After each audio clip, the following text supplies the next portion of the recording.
Singham again और भूल Bhulaiyaa box office पर एक दूसरे को जोरदार टक्कर दे रही है, लेकिन इन भिड़ंत में एक बात छुपी रह गई, वो ये कि इन दोनों फिल्मों ने अपने अपने यूनिवर्स और फ्रेंचाइजी के बहुत सारे सिग्नल्स दिए हैं जो आगे क्या होने वाला है उसके बारे में बता रहे हैं। आज मैं उस धमाकेदार पोस्ट क्रेडिट सीन के बारे में बात करूंगी जो हमें सिंघम अगेन में देखने को मिला, जो बता रहा है कि सिंघम में और कॉप यूनिवर्स में अब आगे क्या होने वाला है। वैसे देखो, इस पोस्ट क्रेडिट सीन में सलमान खान और चुलबुल पांडे, जिसमें हमें बिल्कुल सरप्राइज नहीं किया, क्योंकि उसे देखकर ऐसा लग रहा है कि भाईजान मूड में ही नहीं थे यार, कि भैया क्या करना है, किसी ने कुछ बताया ही नहीं, और आए और अपना डायलॉग बोलकर स्वैग से चले गए। देखकर ऐसा लग रहा था कि भाईजान बस अपने कमिटमेंट्स पूरे करने के लिए हैं, इसीलिए उन्होंने कहा कि मुझे लॉरेंस से कोई डर वर नहीं लगता है, अपना शूट किया और चले गए। भाई कब इम्पैक्ट क्या आ रहा है, हम क्या समझ रहे हैं, उससे उन्हें कोई मतलब नहीं था। इतना ही नहीं, मुझे तो ये भी लगता है कि भाई रोहित शेट्टी के पास कोई फुल प्रूफ प्लान भी नहीं था कि भैया भाईजान को बताएं कि यार क्या करने वाले हैं हम आपको इस यूनिवर्स में लेकर। या ये भी हो सकता है कि भाईजान ने टाइम ही ना दिया हो, कहा हो कि नहीं बस मैं इतना ही बोलूंगा, अभी इतने से ही काम चलाओ, बाद में जब फुल फ्लेज मूवी करेंगे उसमें क्या करना है वो तो मुझे बाद में बताना, अभी मैं थोड़ा जल्दी में हूं। लेकिन भाई ध्यान दो, गौर से देखो, जितना भी बोला गया है उससे हमारी एक्साइटमेंट तो पक्का बढ़ ही गई है। इससे हमें पता चला है कि इस कॉप यूनिवर्स का आगे क्या भविष्य होने वाला है। देखो यार, रोहित शेट्टी जिस स्पीड से मूवी बनाते हैं, जो हमारे चुलबुल पांडे की मूवी है वो 2026 तक तो देखने को मिल ही जाएगी, उससे पहले सूर्यवंशी 2 या फिर सिम्बा 2 हमें देखने को मिल जाएगी।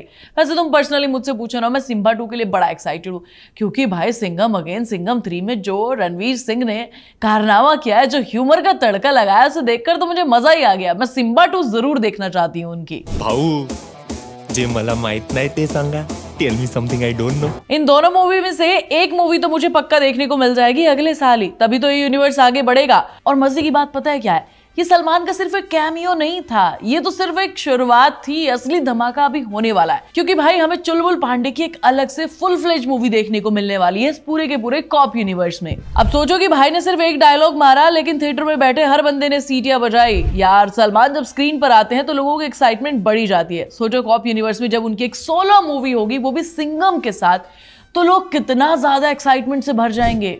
अब मैं सोच रही हूँ कि इस फिल्म की कहानी क्या होगी जो सिंघम और चुलबुल पांडे की कहानी में हमें दिखाई जाएगी। हो सकता है कि रोहित शेट्टी इस बार इंटरनेशनल एंगल को डाले, कुछ इंटरनेशनल किलर्स हमें दिखाएं। जैसे जैसे कहानी आगे बढ़ेगी, इन दोनों के बीच में कुछ इंटरेस्टिंग मोमेंट्स देखने को मिलेंगे। अभी तुम्हें पता है कि उमर हाफिज यानी कि जैकी श्रॉफ का कैरेक्टर अभी जिंदा है, जो जेल से बैठकर कुछ तगड़ी प्लानिंग कर सकता है। हो सकता है कि एक नए विलन को भी हमें देखने को इस मूवी में मिले, क्योंकि यार उमर हाफिज बहुत ही इंटेलिजेंट और पावरफुल विलन है। अगर वो चुलबुल और सिंघम को कमजोर करने की कोशिश करेगा तो भाई कुछ नए ट्विस्ट देखने को मिलेंगे। अब डेंजर लंका यानी कि अर्जुन कपूर जो उनका पोता था, उसकी तो डेथ हो चुकी है, जो मैं चाहती नहीं थी यार, क्योंकि बढ़िया काम किया उन्होंने, मैं अगले कुछ मूवीज में उन्हें देखना चाहती थी। अब अर्जुन कपूर की जगह पर कोई ना कोई तगड़ा कनेक्शन निकालकर उमर हाफिज यानी कि जैकी श्रॉफ का कुछ तगड़ा एक नया विलन पैदा किया जाएगा कि भाई अब इनको सपोर्ट करने के लिए ये आया है। अब सवाल ये आता है कि रोहित शेट्टी का ये नया कॉप यूनिवर्स कैसा होगा। सिंघम, सूर्यवंशी, सिम्बा के बाद अब चुलबुल पांडे की एंट्री कॉप यूनिवर्स से एक नया चार्म लेकर आएगी। अब तक हमने सोलो कॉप यूनिवर्स मूवीज देखी है, लेकिन जब ये चारों एक साथ आएंगे तो ये पूरी तरह से एक बड़ा कॉप यूनिवर्स बन जाएगा। इसमें सिर्फ एक्शन ही नहीं बल्कि इमोशनल मूवमेंट और बढ़िया टीम वर्क भी देखने को मिलेगा।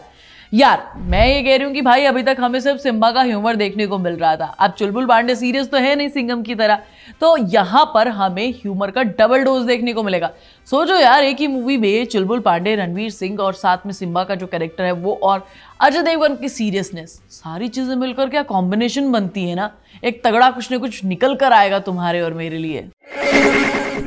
तो भाई ये मूवीज का क्रॉसओवर मेरे लिए तो बड़ी एक्साइटमेंट बढ़ा रहा है। एक तरफ चुलबुल पांडे और एक तरफ सिंघम, या और बाकी सिम्बा, सूर्यवंशी तो है ही चार चांद लगाने के लिए। बाकी तुम बताओ, मेरे लिए तो ये काफी है कि तुम सबसे ज्यादा किस चीज के लिए एक्साइटेड हो, और अगली जो सिंघम या फिर कोई मूवी आने वाली है उसमें विलन के रोल में तुम किसे देखना चाहते हो। मैं मिलूंगी तो मेरे नेक्स्ट वीडियो में, तब तक तुम चैनल को सब्सक्राइब करना और वीडियो को लाइक और शेयर करना।